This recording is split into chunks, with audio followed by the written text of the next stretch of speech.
Alors moi je pense que c'est la Russie est l'ennemi de l'Ukraine, puisque la Russie a agressé l'Ukraine, que la Russie n'est pas l'ennemi de la France, elle peut devenir, évidemment, hélas, un jour, elle l'a d'ailleurs été par le passé, c'était plutôt la faute des Français qui l'avaient attaqué d'ailleurs. Mais soyez direct, oui ou non, pour vous c'est un ennemi, qu'on comprenne bien. Non, alors c'est non, je pense qu'il faut tout faire, parce que effectivement elle est dangereuse, puisqu'elle remet en cause la stabilité européenne et qu'elle ne respecte pas le droit international que nous défendons en tant que membre permanent du Conseil de sécurité de l'ONU.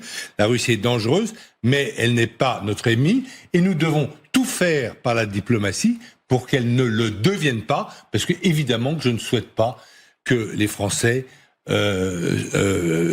entrent en guerre contre les... Il faut dire ce qui est. C'est vous qui avez lancé en grande partie des discussions. Vous avez fait réagir beaucoup sur les réseaux par une déclaration en disant non, la Russie n'est pas l'ennemi principal pour la France. Et alors c'est le concept d'ennemi principal. Effectivement, l'ennemi principal pour moi, au cours des dernières années... Vous dites que ce n'est pas la Russie qui est l'ennemi numéro 1 de la France. Ce sont les gens qui tuent nos enfants dans nos rues. C'est simple. Et ça existe, ça s'appelle le Bataclan.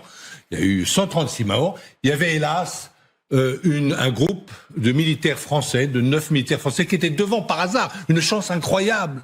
Et ils n'ont pas jugé utile, ou le dysfonctionnement de l'armée a fait qu'ils ne sont pas intervenus. Et que c'est un policier, qui seul est allé attaquer les terroristes après que ces militaires eurent refusé de passer à ce policier. C'est absolument faux. C'est absolument faux. La préfecture de police ne voulait pas que les militaires interviennent. L'ordre a été donné par la préfecture de police que ça restait aux mains des policiers.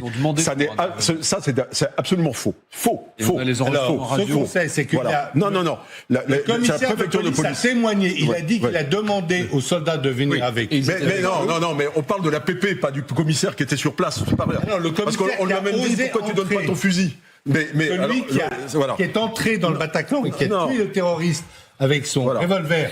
Non mais juste pour s'arrêter, qu'on comprenne bien. Il n'avait pas l'autorisation d'intervenir. Tout le monde salue le courage du policier qui a battu le terroriste. S'il faut une autorisation à des militaires pour défendre des Français qui se font massacrer devant eux, eh bien je dis merde à la hiérarchie militaire. Voilà ce que je dis.